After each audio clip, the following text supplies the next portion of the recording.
कुछ किंग्स ने दूसरी टेरिटरीज पर कब्जा कर लिया था या उनको जीत लिया था और अश्वमेध यज्ञ परफॉर्म किया था ताकि उनको अपने सब्जुगेशन, अपने कब्जे में, कंट्रोल में कर सकें और कौन सा टाइटल हासिल कर सकें? सम्राट या एम्परर का।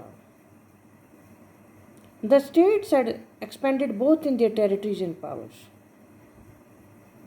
और स्टेट्स ने दोनों ही अब टेरिटरीज और पावर्स को बढ़ावा दिया, एक्सपेंड किया। Now Ashwamedha Yajna, you can see here. The title of Samrat was claimed by those rulers who could bring under subjection a number of smaller rulers called merely Rajans. सम्राट का title उन राजाओं द्वारा claim किया जाता है या उनको दिया जाता है जो अपने अंडर बहुत सारे छोटे राजाओं को अपनी पावर के अंडर कर सकते हैं। छोटे राजा को मेरली राजन्स कहा जाता है। और जो टाइटल, जो सम्राट जो मिलता था किसी को, वॉज यूजली एम्फसाइज्ड, और उस पर जोर या स्ट्रेस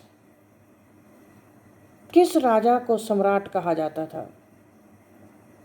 जो राजा राजसूय या अश्वमेध यज्ञ या सैक्रिफाइसेस परफॉर्म करता था।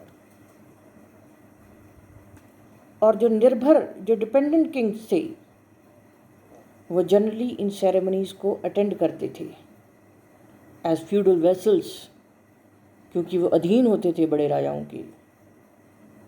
एंड हेल्प द सम्राट इन हिज वॉर्स, और सम्राट की मदद करते थे वॉर्स में या लड़ाइयों में। The increased powers of the king,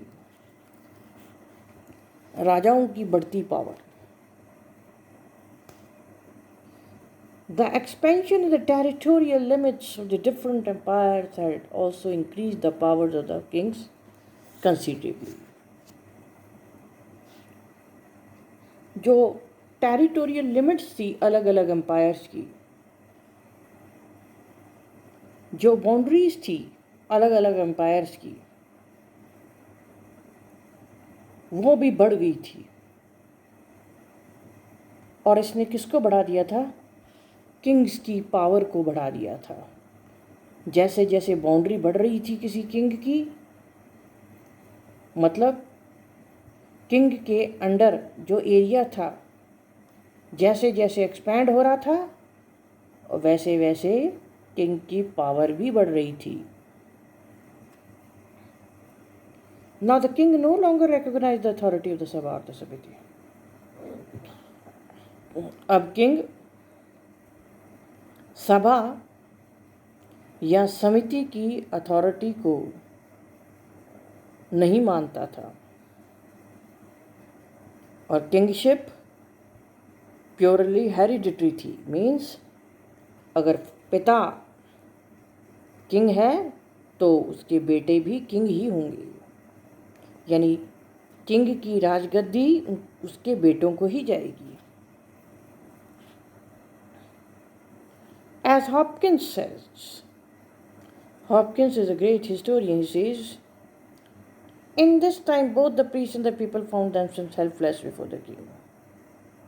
इस टाइम दोनों ही प्रीस्ट, संतों और लोग अपने आप को हेल्पलेस महसूस करते थे। किसके समक्ष? हेल्पलेस मीन्स लाचार महसूस करते थे किंग के आगे।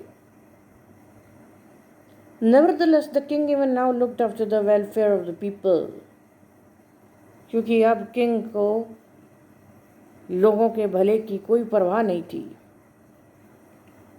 His chief duties as before were to keep peace in his kingdom. उनकी चीफ ड्यूटीज क्या थी? किंगडम में शांति बनाए रखना, and to protect the people, और लोगों को फॉरन अटैक से बचाना, to punish the wrongdoers, जो गलत कारनामे करते हैं उनको पनिशमेंट देना, and to dispense with justice, और न्याय देना।